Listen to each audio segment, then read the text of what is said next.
consequences of Einstein's equation, where V naught is the stopping potential, width of the depletion region in a PN junction is increased by reverse bias.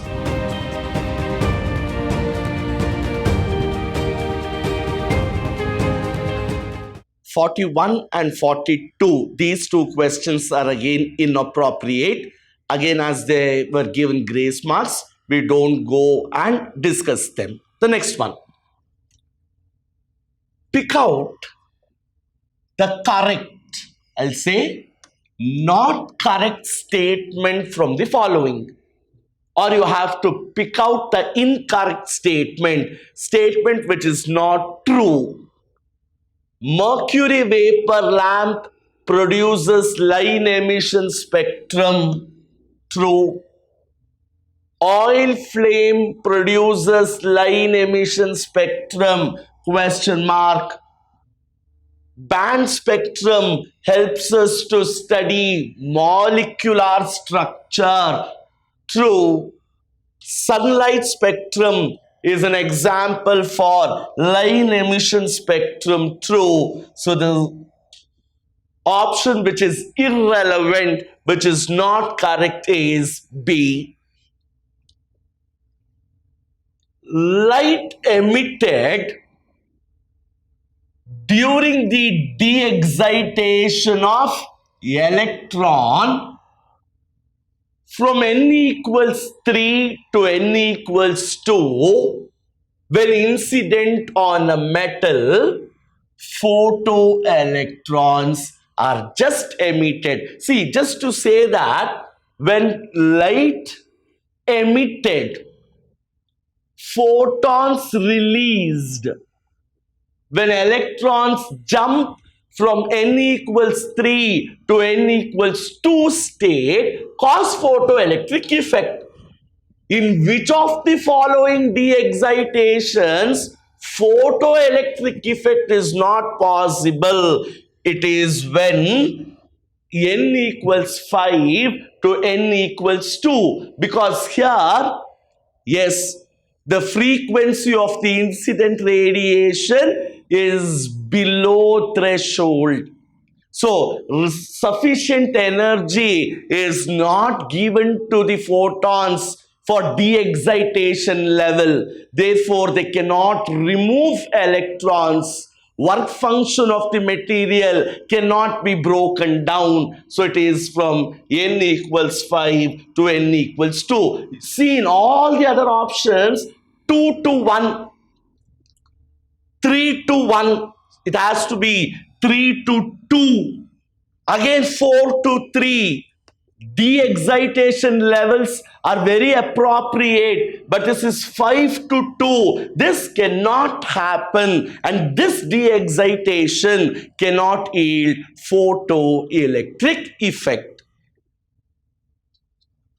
Additional energy that should be given to an electron to reduce its de Broglie wavelength from 1 nanometer to 0.5 nanometer. Yes, students, expression for de Broglie wavelength in terms of energy. Yes, we have studied lambda equals h divided by root 2me, which means lambda proportional to 1 by root e. De Broglie wavelength is inversely proportional to root of the energy. So, lambda 1 by lambda 2 should be root E2 by E1, which is root 4 times E by E. So, lambda 1 is 2 times lambda 2. So, 2 times the initial kinetic energy. Ionization energy of an electron in the ground state of helium atom is given. So, ionization energy in the ground state is 24.6 electron volt. Now, energy required to remove an electron from the helium atom, Z square into 13.6 electron volt, 2 square into 13.6, nearly 54.4 electron volts. This is the energy required to remove 2n square electrons from the helium atom. Therefore, the actual energy or the total energy is 24.6 plus 54.4. Nearly the answer is 79 electron volts. This again, previous session, twice worked out. Please refer my sessions on 2016 and 18 for the solutions. Maximum velocity of the photoelectron emitted by a metal is 1.8 into 10 power 6 meter per second. Value of specific charge andreno E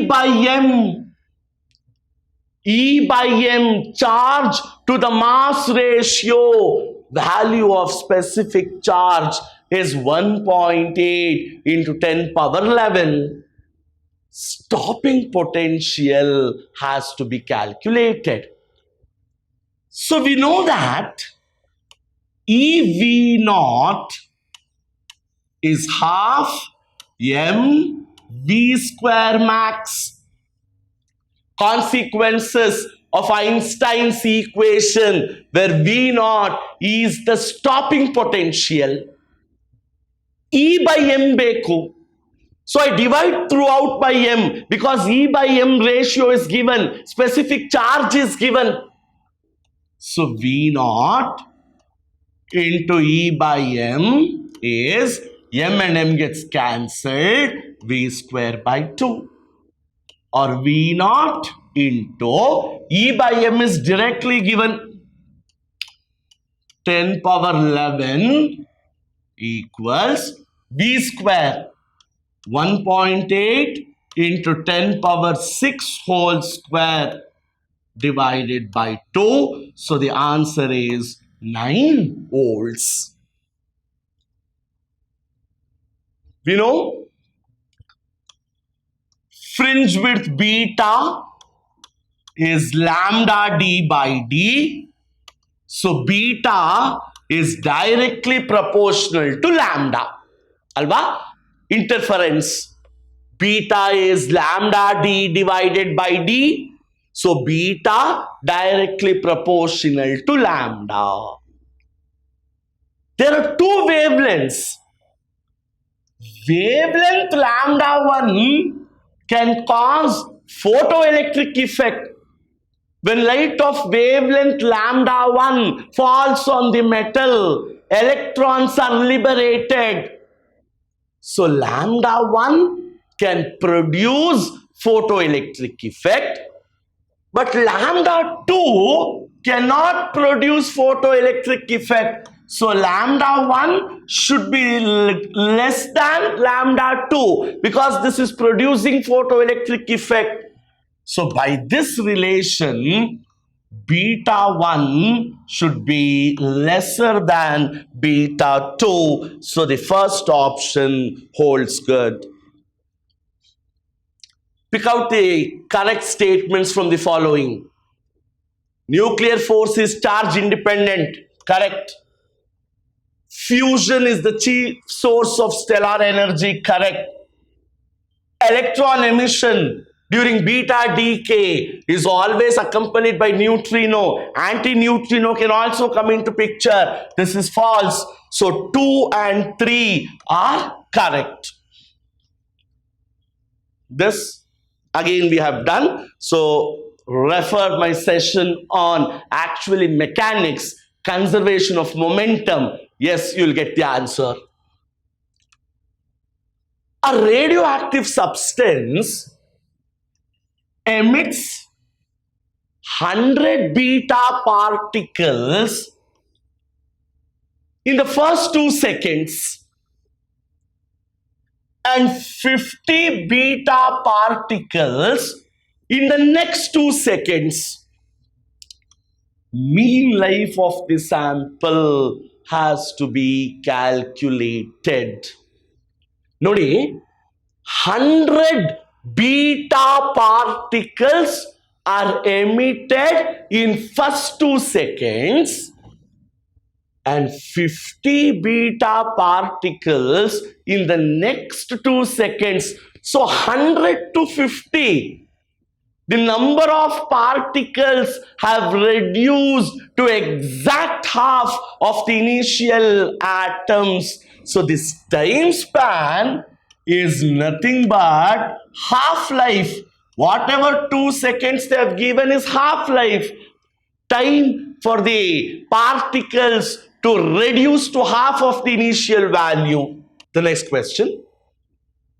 Which of the following statements the obtained impure conductor is of p-type? So how do we get p-type? It is doping germanium with gallium.